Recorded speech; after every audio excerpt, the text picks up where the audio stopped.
The division bodies gather. Chapter 2.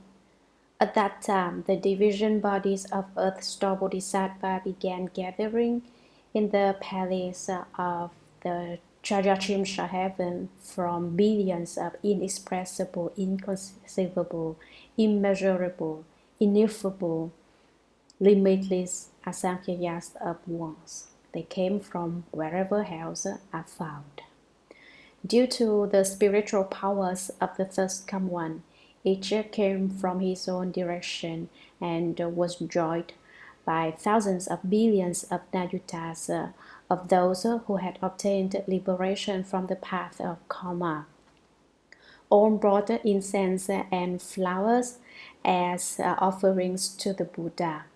Those groups who came were irreversible from Anuttara Samya Sambuddhi because they had been touched and transformed by Earth-store Bodhisattva.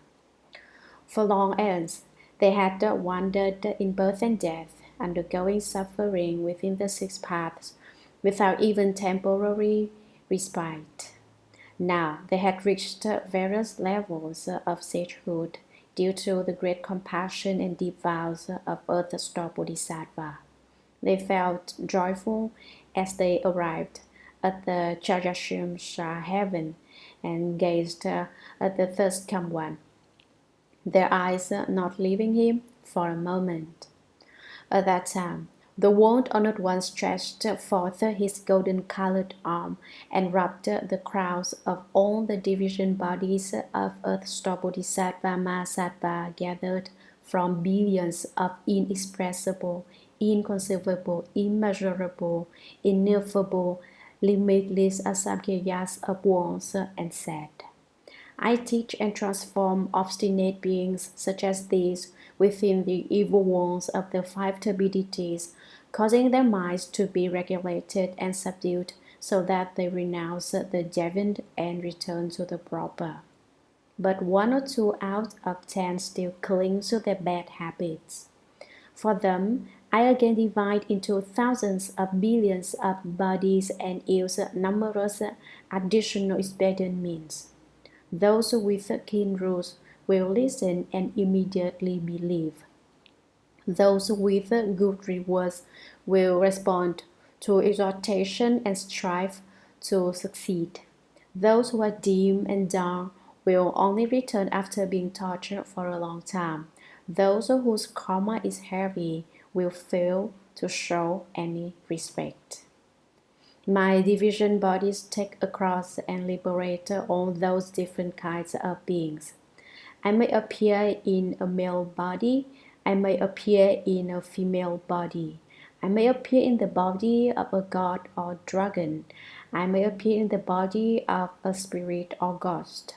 I may appear as a mountain, a forest, a stream, a spring, a river, a lake, a fountain, or a well, in order to benefit people. I use all these ways to save beings. I may appear in the body of God Chakra. I may appear in the body of Lord Brahma. I may appear in the body of a wheel-turning king. I may appear in the body of a lay person. I may appear in the body of a national leader. I may appear in the body of a prime minister. I may appear in the body of an official.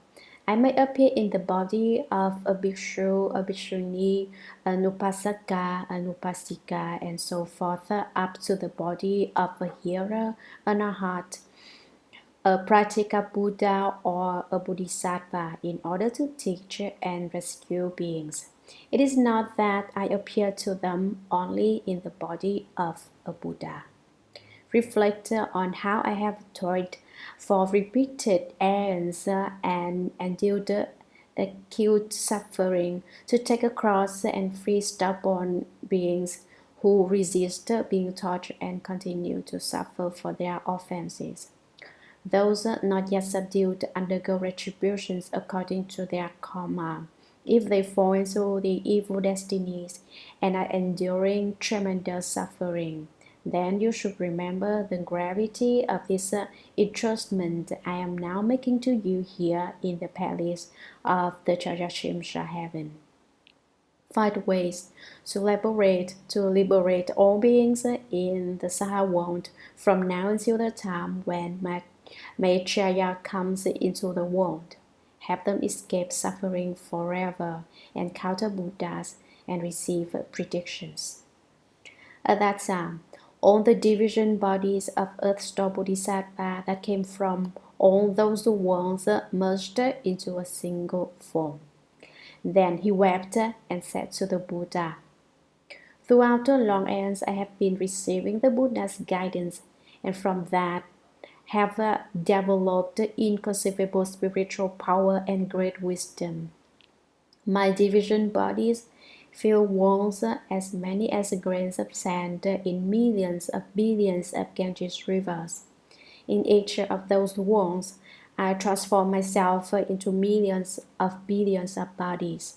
Each body rescues millions of billions of people, helping them to return respectfully to the Triple Jewel, escape birth and death forever, and reach the bliss of Nirvana.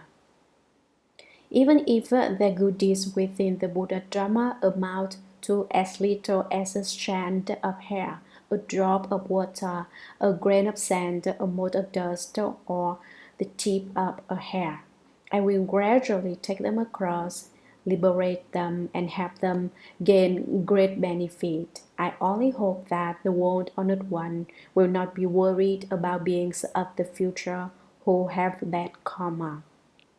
In that way, he addressed the Buddha 3 times. I only hope that the world-honored one will not be worried about beings of the future who have bad karma. At that time, the Buddha praised Earth-store Bodhisattva and said, "Excellent, excellent. I will help you in this work you so willingly undertake. When the vast vows that you keep making throughout so many ends are fulfilled and all those beings have been saved, then you will be certified as having attained Bodhi." Contemplating the karmic conditions of beings, Chapter 3.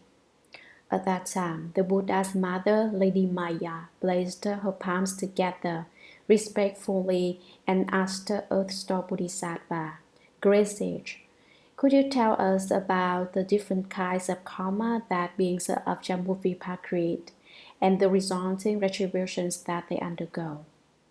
Earth-store replied, "There are millions of worlds and lands that may or may not have women, may or may not have health, may or may not have the Buddha Dharma, and so forth, up to having or not having hearers and pratyeka Buddhas.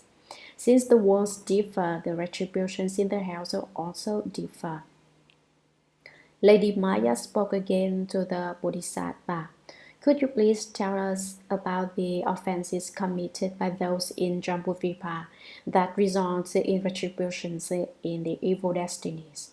Earth-store replied, "Worthy mother, please listen as I speak briefly about that."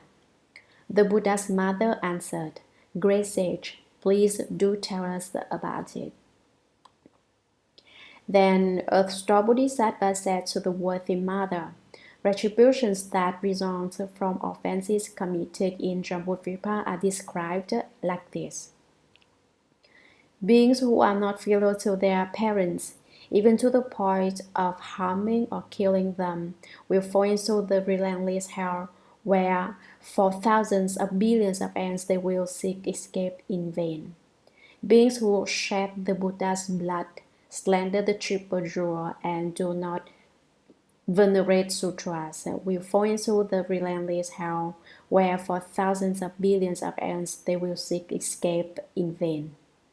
Beings who usurp or damage the property of the eternally dwelling, who defy bhikshus or bhikshunis, who commit sexual acts within the Sangharama, or who kill or harm beings there, will fall into the relentless hell where for thousands of billions of ages they will seek escape in vain." Beings who seem to be Shramanas, but in their minds are not Shramanas, who destroy the things of the eternally dwelling, who deceive lay people, who go against the precepts, and who commit many other evil deeds, will fall into the relentless hell, where for thousands of billions of aeons they will seek escape in vain. Beings who steal the wealth and property of the eternally dwelling, including its grains, food and drink, and clothing, or who take anything at all that was not given to them, will fall into the relentless hell, where for thousands of billions of aeons they will seek escape in vain.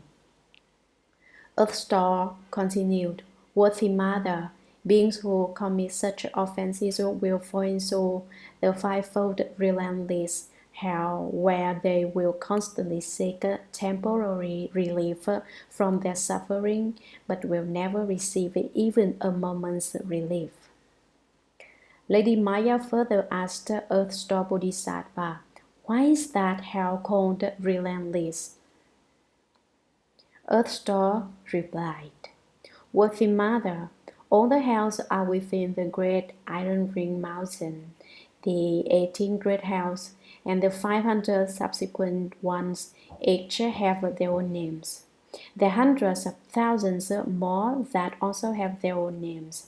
The relentless hell is found within a city of hells that encompasses more than 80,000 square miles.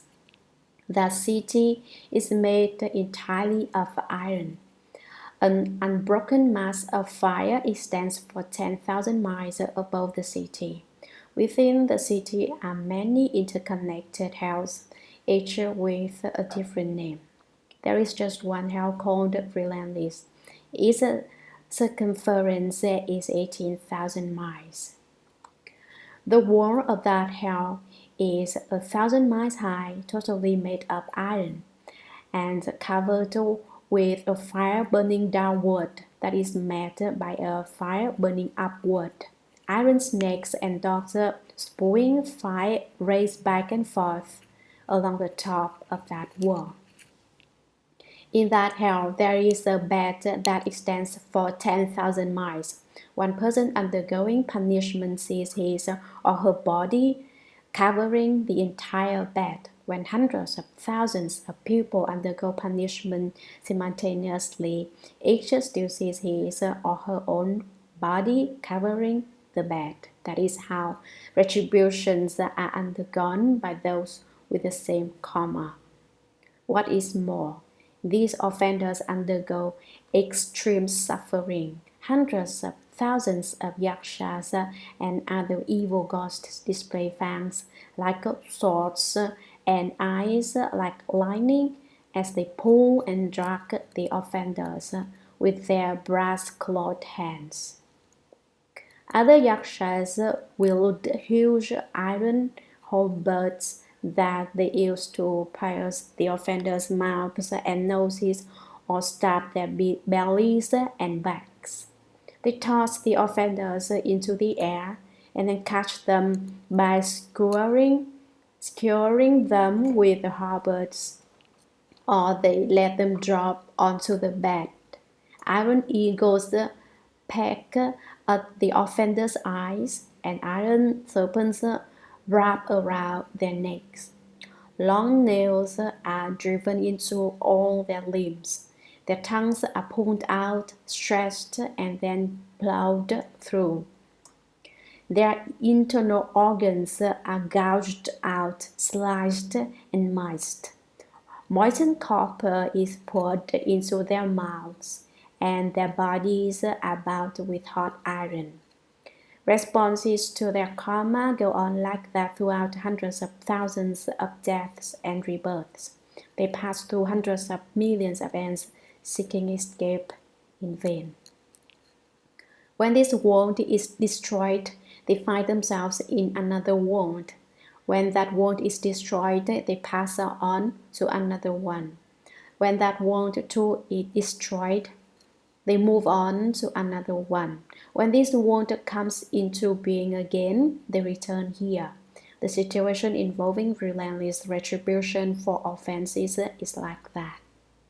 Moreover, 5 karmic responses account for the name relentless. What are the 5?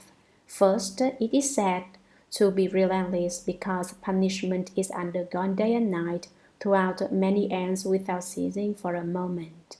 Second, it is said to be relentless because one person feels it in the same way that many people feel it. Third, it is said to be relentless because repeated punishments continue without cease throughout years that stretch into nayutas of ends.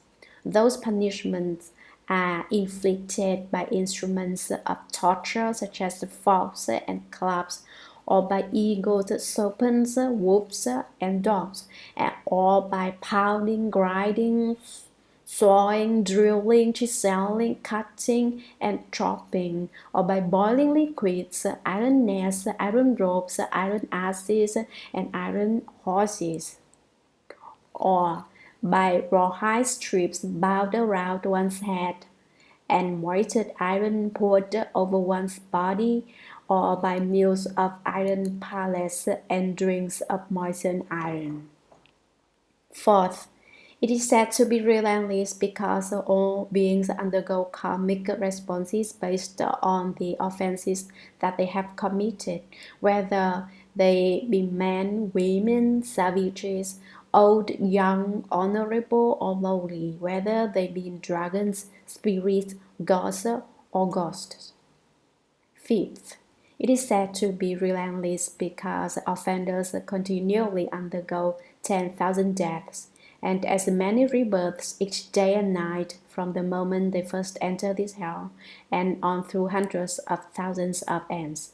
During that time, they seek even a moment's relief, but it never comes. Only when their karma is exhausted can they leave the hell and be born elsewhere. A star Bodhisattva said to the worthy mother, "That is a brief description of the relentless hell. If I were to speak extensively about the names of all the implements of punishment in the hells and all the sufferings there, I could not finish speaking in an entire hour." After hearing that, Lady Maya placed her palms together sorrowfully, made obeisance, and withdrew.